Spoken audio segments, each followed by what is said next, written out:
Hello class, welcome back to the channel. कैसे हैं आप सब लोग? आई होप सब अच्छे हो। तो यार आज जो है हमारा टॉपिक है बैलेंस ऑफ पेमेंट। टॉपिक चल रहा था बैलेंस ऑफ पेमेंट। अभी तक बैलेंस ऑफ पेमेंट के 4 लेक्चर कंप्लीट करे। आज अपन लोगों को 5th लेक्चर करना है, लास्ट लेक्चर है। छोटा सा एक टॉपिक बचा है, तो छोटी सी एक वीडियो टॉपिक ले। ऑल्दो बहुत छोटा टॉपिक है, जल्दी से टॉपिक को खत्म करके हमारा चैप्टर जो है वो फिनिश हो जाएगा। ठीक है, तो ऑल्दो ये वाला टॉपिक जो है थोड़ा सा इसके बारे में पहले भी डिस्कस करा हुआ है। हेडिंग जो है मेरे साथ डालेंगे आप, डेफिशिट इन बीओपी। ठीक है, तो बैलेंस ऑफ पेमेंट में हेडिंग ही क्या, डेफिशिट इन बीओपी। अब सर सबसे पहली चीज क्या आती है, सर डेफिशिट इन बीओपी क्या होता है? तो यार अगर आपने लेक्चर नंबर 3 देखा है ना, वहां पे मैंने टाइप्स ऑफ बीओपी लिखवाया था। टाइप्स ऑफ बीओपी में क्या था, पहले हमने देखा बैलेंस ऑफ ट्रेड होता है, बैलेंस, अनबैलेंस। अनबैलेंस में भी फेवरेबल यानी सरप्लस और अनफेवरेबल डेफिशिट। ऐसे मैंने बताया था करंट अकाउंट में भी सेम होता है, बैलेंस भी बन सकता है, अनबैलेंस भी, उसमें फेवरेबल अनफेवरेबल दोनों। सिमिलरली जो बैलेंस ऑफ पेमेंट है, बैलेंस ऑफ पेमेंट है वो डेफिशिट कब बनता था? अगर आपको याद हो सर, डेफिशिट कब बनता था सर? व्हेन क्रेडिट आइटम्स, जो credit items of balance of payment होते हैं वो क्या होते हैं, लेस देन डेबिट आइटम्स। अगर आपको याद हो, मतलब सर क्रेडिट आइटम क्या होते थे मेरे भाई? क्रेडिट में आती थी सर रिसीट्स, क्रेडिट में आती थी क्या, रिसीट्स, और डेबिट में आती थी सारी पेमेंट्स। डेबिट में हमारा आता था क्या, सारी पेमेंट्स। तो sir deficit in BOP is what, जब रिसीट कम आई हो बैलेंस ऑफ पेमेंट में और आपने फॉरेन एक्सचेंज की पेमेंट ज्यादा कर दी है। When credit items are less than debit items, उस सिचुएशन में जो बैलेंस ऑफ पेमेंट है वो किस तरीके का बनता था सर? वो बनता था डेफिशिट। इसे क्या बोलते थे, deficit BOP, when credit items are less than debit items. I guess आपको इसमें कोई दिक्कत नहीं हो। अब मेरे भाई याद करो क्या हम सर बैलेंस ऑफ पेमेंट को सरप्लस या डेफिशिट फॉर्म में यानी फेवरेबल या अनफेवरेबल छोड़ सकते हैं? सर नहीं। अगर आपको याद हो, बैलेंस ऑफ ट्रेड जो था उसको हम सरप्लस, डेफिशिट और बैलेंस कैसा भी हो फर्क नहीं पड़ता। Current account favourable unfavourable balance कैसा भी हो नहीं फर्क पड़ता। लेकिन जो बैलेंस ऑफ पेमेंट है सर वो बैलेंस है, बहुत अच्छी बात है। अगर वो अनबैलेंस आ रहा है, चाहे सरप्लस चाहे डेफिशिट, तो हमें by the help of accommodating item उसे कन्वर्ट करना था बैलेंस में। मतलब अनबैलेंस आया तो हमें अकोमोडेटिंग आइटम की हेल्प से उसे कन्वर्ट करना था बैलेंस में, क्योंकि बीओपी जो है वो accounting principle which is what double entry पे बेस्ड होता है। तो हमें वहां पे क्रेडिट और डेबिट को हमेशा इक्वल करना है। तो हम क्या करते थे सर, यहाँ पे ऑब्वियसली बात है क्या हो रहा है, आपने पेमेंट ज्यादा कर दी है और आपकी रिसीट जो है वो कम आई है।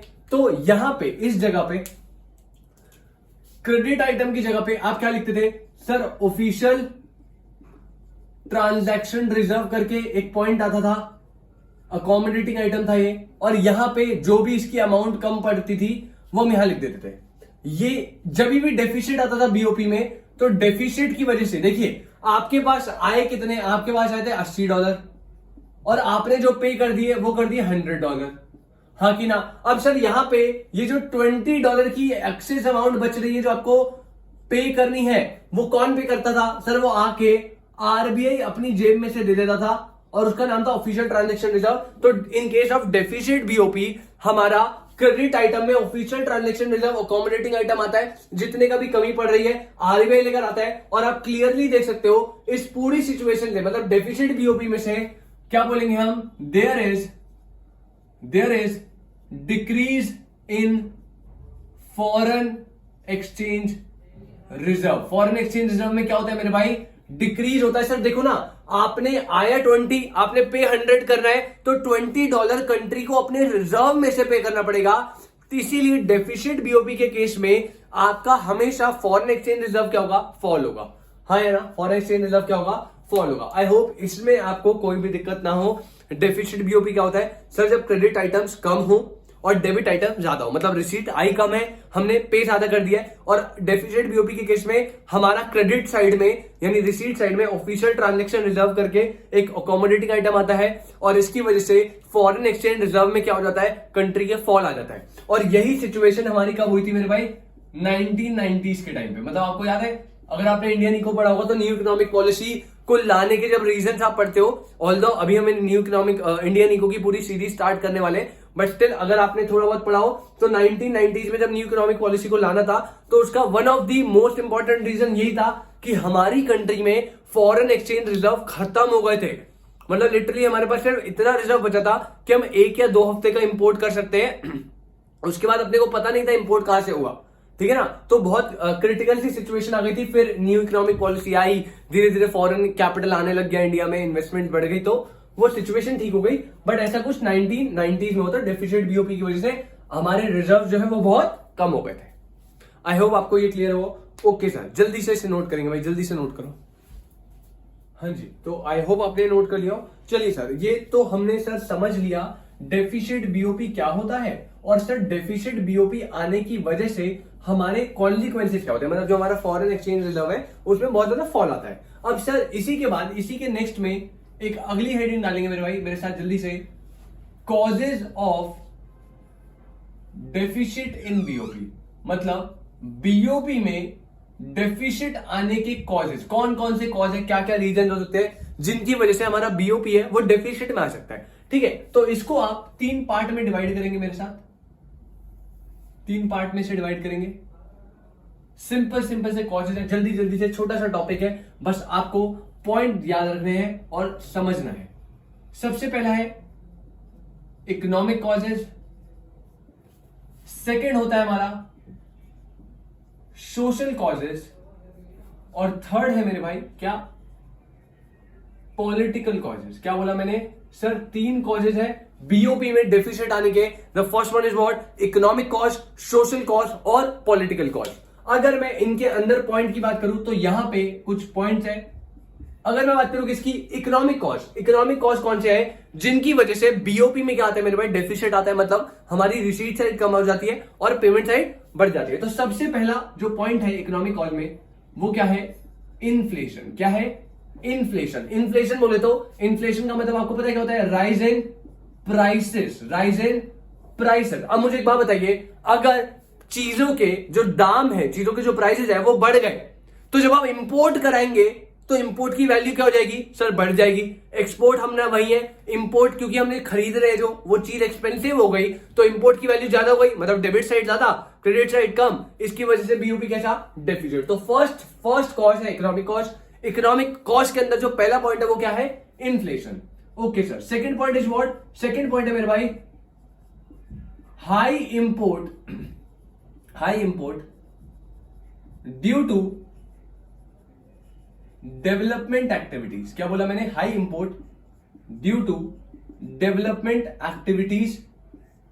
कई बार कंट्री में डेवलपमेंट एक्टिविटीज हो रही है, उसके चलते हुए भी कंट्रीज क्या कर रही है, बहुत ज्यादा लेवल पे इंपोर्ट कर रही है। फॉर एग्जांपल दिल्ली में मेट्रो कंस्ट्रक्शन चल रही है, मेट्रो जब आई थी नई नई, उस पर्टिकुलर टाइम पे वो मेट्रो बाहर की टेक्नोलॉजी है। अब जब मेट्रो हम दिल्ली में लेकर आ रहे थे उस पीरियड में अपन बाहर से बहुत ज्यादा इंपोर्ट, उसके इंजन आ रहे हैं, टेक्नोलॉजी आ रही है, उसके डब्बे बनकर आ रहे हैं, और भी बहुत सारी चीजें, ट्रैक्स आ रहे हैं, जो भी है। तो उस पर्टिकुलर पॉइंट पे डेवलपमेंट एक्टिविटीज के लिए हम बहुत ज्यादा ह्यूज अमाउंट में इंपोर्ट कर रहे हैं, जिसकी वजह से हमारा बीओपी कैसा बन सकता है, डेफिसिट बन सकता है। ओके सर, और थर्ड पॉइंट, लास्ट पॉइंट क्या है मेरे भाई, रिसेशन।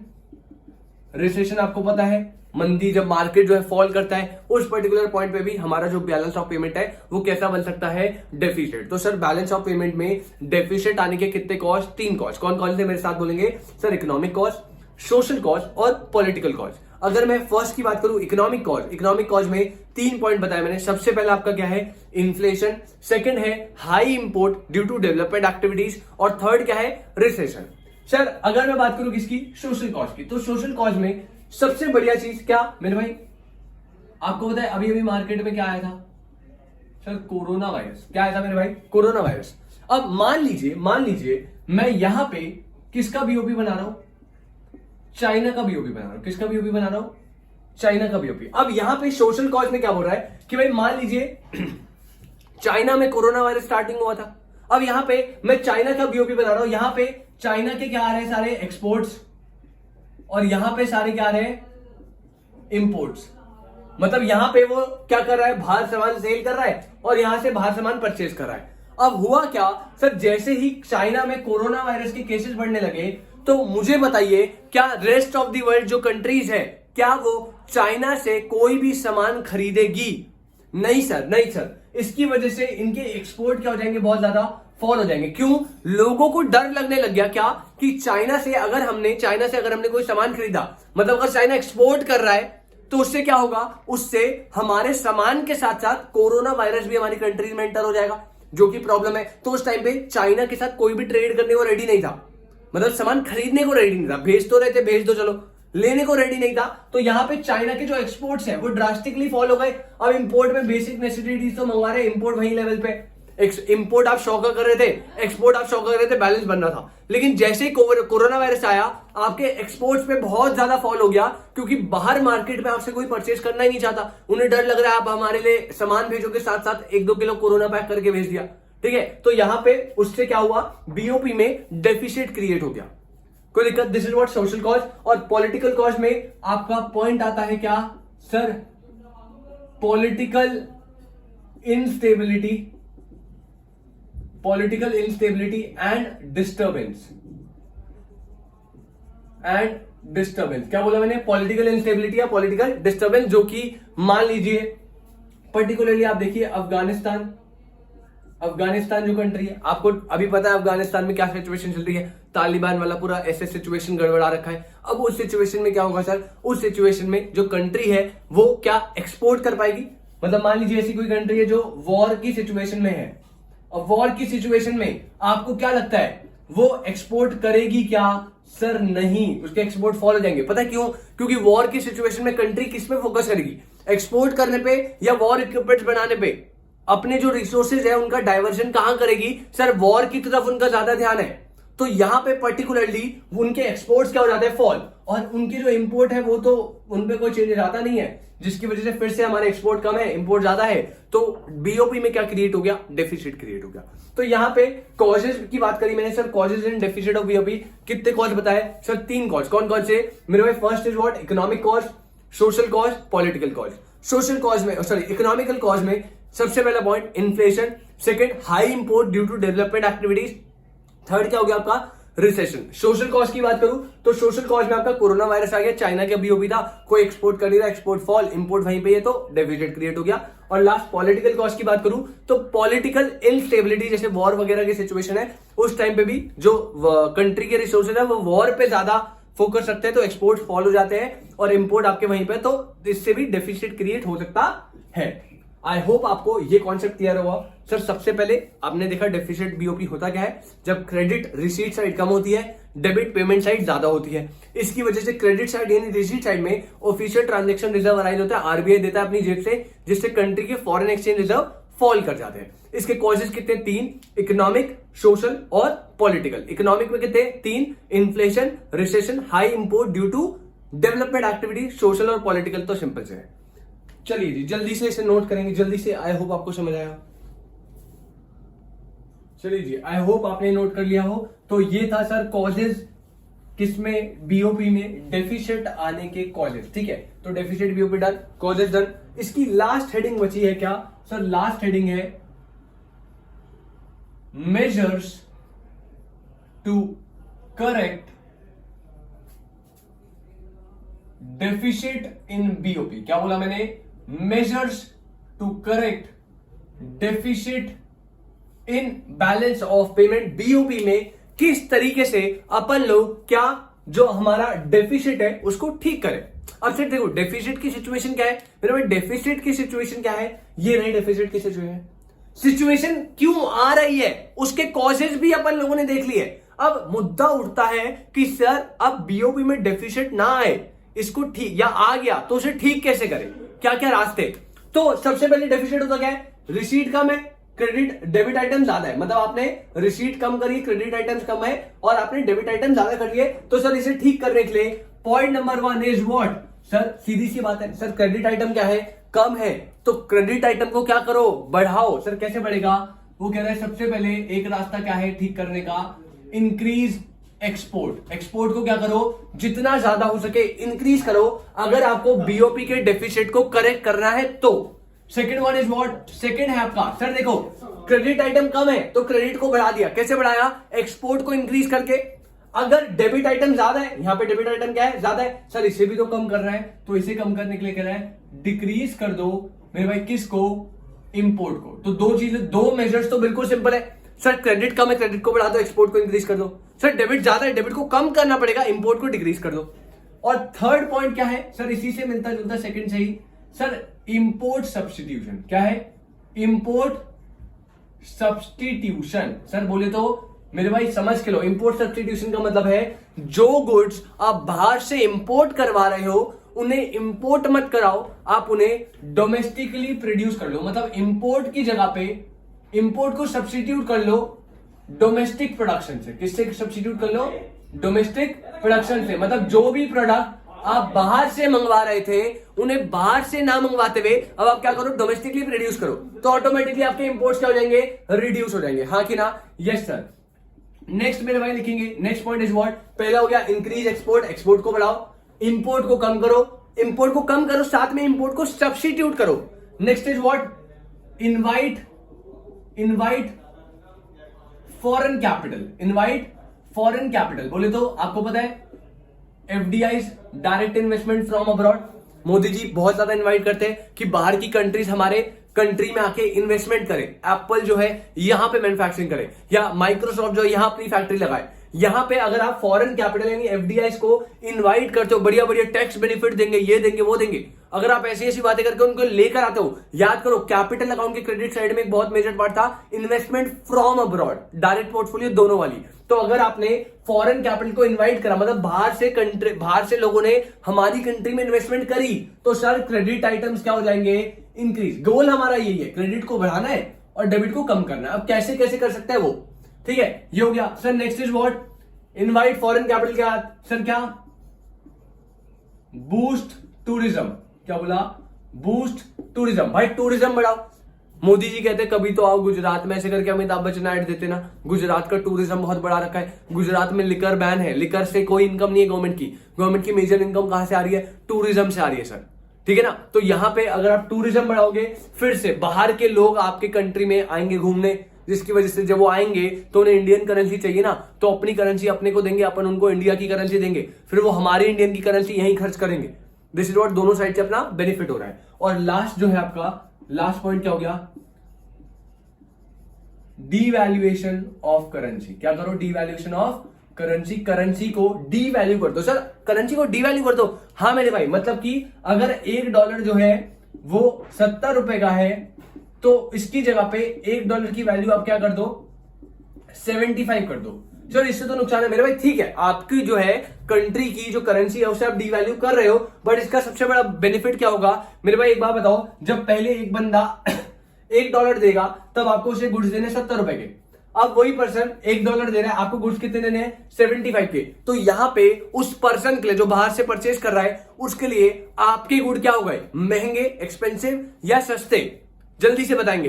पहले वो $1 में 70 का सामान ले रहा था, अब $1 में उसे ज्यादा सामान मिल रहा है। तो यहां पे आप जैसे डिवैल्यूएशन करते हो, तो हमारे जो डोमेस्टिक गुड है, जो हमारे क्या है? डोमेस्टिक गुड, वो बाहर के लोगों के लिए क्या बन जाते हैं?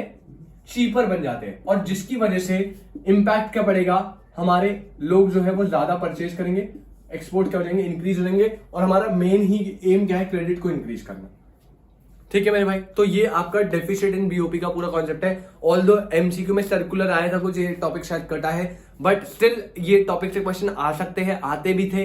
तो हम कोई रिस्क नहीं लेंगे, 5, 10, 15 मिनट लगाए, अपने मस्त एकदम टॉपिक पढ़ लिया, बस इसे इतना गो थ्रू कर लो, मोर देन सफिशिएंट है। सबसे पहले डेफिसिट बीओपी क्या है सर? क्रेडिट आइटम यानी रिसीट आइटम कम है, डेबिट जो है वो ज्यादा है, ठीक है, पेमेंट जो है ज्यादा है। अब यहाँ पे बीओपी जो है डबल एंट्री पे बेस्ड था, तो मैंने आपको बोला था आप अपन अनबैलेंस छोड़ नहीं सकते, डेफिसिट तो आ गया, लेकिन इस डेफिसिट को बैलेंस बनाने के लिए अपन अकोमोडेटिव आइटम का हेल्प लेते हैं। तो क्रेडिट साइड में ऑफिशियल ट्रांजैक्शन रिजर्व आता है, आरबीआई अपनी तिजोरी में से देगा, और डेफिसिट बीओपी की वजह से हमेशा फॉरेन एक्सचेंज रिजर्व में क्या आ जाएगा? फॉल। अब बीओपी में डेफिसिट आने के 3 कॉज थे sir, economic causes, sir social causes और पॉलिटिकल कॉजेज। मेरे साथ बोलेंगे, मैं शराब दे दूंगा जो साथ नहीं बोलेगा, साथ बोलना है क्या? 3 चीजें। सबसे पहले क्या sir? Economic causes, social causes, political causes. Economic causes में सर 3 पॉइंट। सबसे पहला inflation, second is what? High import due to development activities, और थर्ड क्या मेरे भाई? रिसेशन। सोशल कॉज में वही कोरोना वायरस, चाइना का बीओपी एक्सपोर्ट कम हो गए थे, और पॉलिटिकल कॉजेज में पॉलिटिकल इंस्टेबिलिटी या पॉलिटिकल डिस्टर्बेंस, वॉर वगैरह चल रही है, उस केस में भी आपके एक्सपोर्ट्स कम हो जाते हैं बहुत ज्यादा।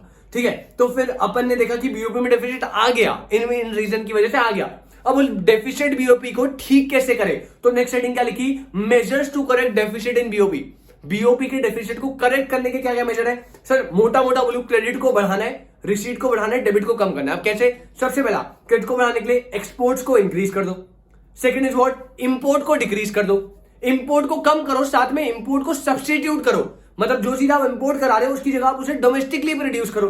तो फर्स्ट इज व्हाट, एक्सपोर्ट बढ़ाओ, इंपोर्ट कम करो, साथ ही साथ इंपोर्ट को सब्स्टिट्यूट करो। फोर, एक क्या हो गया, टूरिज्म को बूस्ट करो।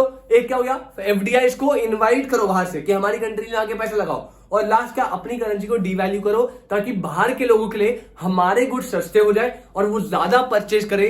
ज्यादा परचेज करेंगे तो हमारी कंट्री के एक्सपोर्ट विल राइज। और सारे रीजन, मतलब इन सब के चक्कर में हमारा जो बीओपी में डेफिसिट आया था वो क्या हो जाएगा, ठीक हो जाएगा। तो आई होप आपको ये छोटा सा टॉपिक बड़े अच्छे से समझ आया हो। कोई भी डाउट है मेरे भाई, कोई दिक्कत नहीं है, आप कमेंट सेक्शन में बताओ, आप कांटेक्ट करो, जो भी दिक्कत है आपका डाउट सॉल्व हो जाएगा। ठीक है, तो मिलते हैं आपसे नेक्स्ट लेक्चर में होपफुली। अब तो अपन इंडियन इको की सीरीज स्टार्ट करेंगे, क्योंकि पूरा का पूरा फर्स्ट टर्म अपन ने खत्म करा। सबसे पहले मनी एंड बैंकिंग, फिर गवर्नमेंट बजट पूरा डाला है, फिर अपन ने क्या, बैलेंस ऑफ पेमेंट डाल दिया। ठीक है, तो अब जो नेक्स्ट टॉपिक है वो अपना सीधा इंडियन इको की सीरीज चलेगी, पूरा इंडियन इको करेंगे जल्दी से। और मिलते हैं आपसे इंडियन इको के नेक्स्ट लेक्चर में, तब तक के लिए टेक केयर, बाय बाय।